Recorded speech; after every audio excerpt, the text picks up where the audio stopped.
Alors j'ai eu ce matin une discussion avec un monsieur là qui discutait de choses et d'autres. Et alors il m'a fait comprendre que finalement sa croyance, ce que j'avais d'ailleurs compris moi-même par ailleurs, sa croyance, c'est la croyance dans les textes. Parce qu'en fin de compte, quand les gens disent qu'ils croient en Dieu, non, ils croient en des textes qui parlent de Dieu.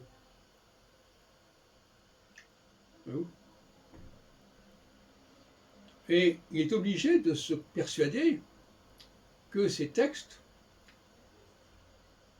sont valables, n'ont pas été corrompus, n'ont pas été altérés. C'est ça sa croyance finalement. Quand on creuse un peu plus près, il n'y a pas de croyance chez ces gens-là qui ne dépendent pas des écrits, des écritures. Et donc ils sont obligés de sanctuariser ces écritures, de laisser croire qu'elles sont immuables, elles nous sont parvenues intégralement et de façon euh, impeccable en quelque sorte. Ce qui est un leurre. Et alors, ce qui est amusant, c'est que pour se défendre contre l'idée notamment qu'entre ce Dieu premier, à l'origine de l'univers, à l'origine de la nature, et les hommes, il y a une autre instance, une autre entité, qui est celle qui est reconnue par les juifs et par les chrétiens. Encore faut-il que ces juifs et ces chrétiens aient des textes qui n'aient pas été corrompus. C'est un autre problème encore. Ouais. On est entouré de problèmes. Et ce monsieur me demandait, mais alors, ce Dieu dont vous me parlez, qui n'est ni le Dieu premier, ni l'homme, comment s'appelle-t-il? Quel est son nom? Ben, je lui ai répondu, ben, dans la Bible, on appelle ça des Elohim, par exemple. Donc, il me dit, alors, ben, il y a Adam, ben oui, il y a Adam, d'accord, ben, il y a Elohim. Le problème avec Elohim,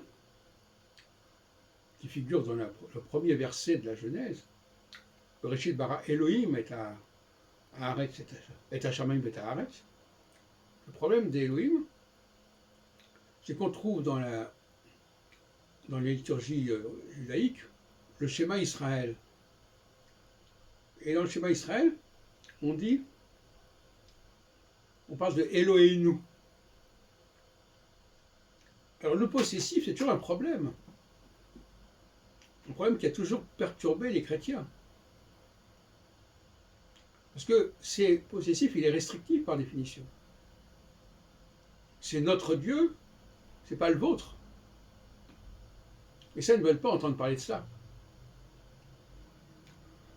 Et c'est pour ça que, d'une manière générale, ceux qui veulent récupérer ce qui est propre aux juifs, notamment, ils suppriment le possessif.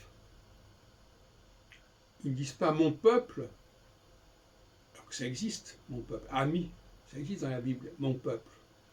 Ils ne disent pas mon Dieu, notre Dieu. Même si, à un moment donné, ils disent notre Père, Pater Noster,